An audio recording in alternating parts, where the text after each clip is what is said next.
O que o pastor César fez, né, foi, como a maioria dos nossos queridos irmãos pós, foi não comentar sobre 1 Tessalonicenses capítulo 4, verso 16, Coríntios capítulo 5, capítulo 15, verso 51 e João capítulo 14. Obviamente, ele vai se isentar de argumentar esses textos. Sobre o dia do Senhor, eu acho interessante o que ele disse. Ler o texto todo.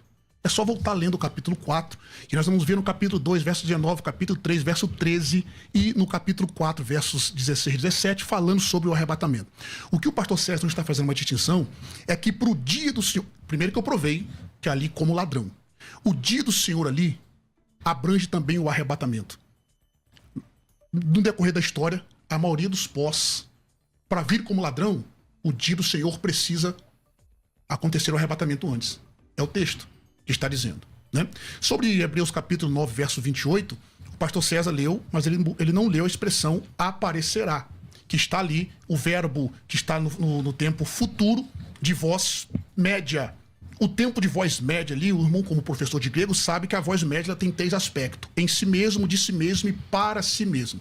Então isso aqui mostra plenamente que a expressão ali, que é Cristo vai aparecer para os que o aguardam para a salvação. A ressurreição de Cristo, por exemplo, quem viu ele ressuscitar? Ninguém. Cristo aparece no espaço de 40 dias e o mundo não participou desse evento, somente os discípulos. Em Atos capítulo 1 ele aparece, vai ascender ao céu e o anjo diz: varões galileus, vocês olham para o alto, esse mesmo Cristo que vocês viram subir voltará da mesma forma. O mundo não participou. Nós temos claramente tipos sobre isso no Antigo Testamento. Enoque é tomado para Deus, ninguém o viu. Elias é arrebatado ao céu e somente Eliseu que vai ver, porque representa o povo de Deus. E nós temos claramente isso à luz da Bíblia Sagrada. Eu queria concluir falando sobre o texto que o pastor César não comentou. 1 Tessalonicenses capítulo 4, o verso 17, sobre o verbo harpaxômeta, futuro indicativo de voz passiva.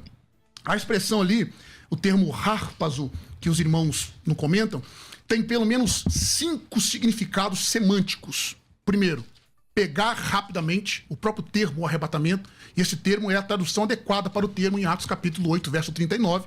Segundo, tomar a força, se nós lemos João 6,15, fala sobre isso. Terceiro, tomar para si, esse é o termo do arrebatamento do ponto de vista de Cristo, e levar para outro lugar. Esse é o significado da palavra quando Paulo diz, por exemplo, em 2 Coríntios capítulo 12, do 1 ao 4, conheço o homem que se no corpo, não sei se você conhece o texto, não vou isentar citar ele todo. Se eu quiser, eu posso citar todo tranquilamente. Inclusive, citando ali o texto perfeitamente. Paulo disse: foi arrebatado até o terceiro céu, mostrando que para levar para outro lugar, fazendo jus ao que Cristo prometeu, levar-nos à casa do Pai, inclusive que o Porre não consegue responder quando isso vai acontecer, inclusive os eventos que seguem-se a esse daí. E segundo, livrar do perigo, é a expressão harpazo, que está lá em Atos 23, verso 10, que diz assim, para eu concluir: e havendo grande dissensão, o tributo, temendo que Paulo fosse despedaçado por eles, mandou descer a soldadesca para que o tirassem do meio deles e o levassem para a fortaleza. Esse termo indica plenamente que tem que ser secreto para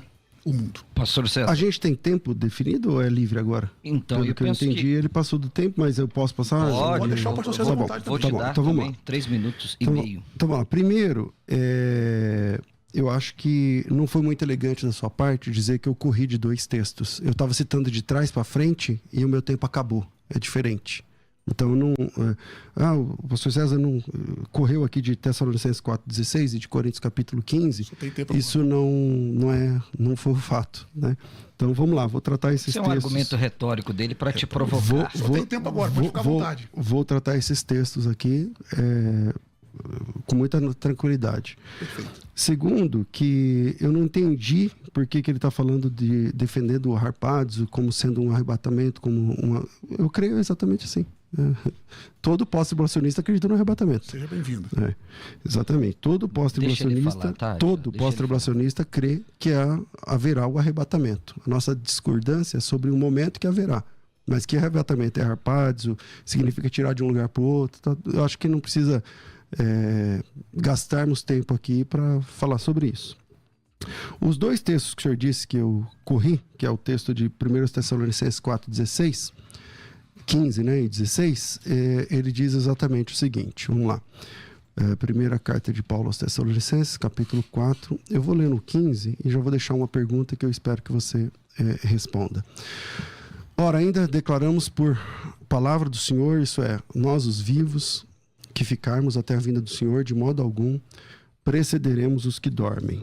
A Bíblia diz que quando Jesus voltar, pastor Átila, os vivos não precederão os que dormem. No arrebatamento pré-tribulacionista, isso não é verdade. Por quê?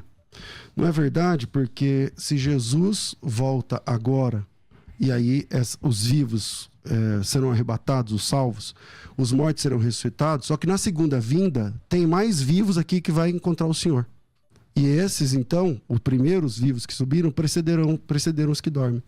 Então é uma conta que não fecha para você. Só fecha se Jesus vier uma única vez. E aí eu não estou nem falando se é publicamente ou não.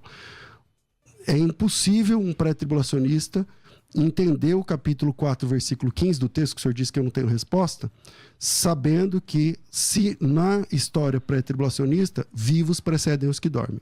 E o texto diz, ainda vos declaramos por palavra do Senhor, isso é, nós os vivos, os que ficarmos até a vinda do Senhor, de modo algum precederemos os que dormem. Se o arrebatamento já aconteceu e tem vivo aqui salvo ainda, então esses vão preceder os que dormem.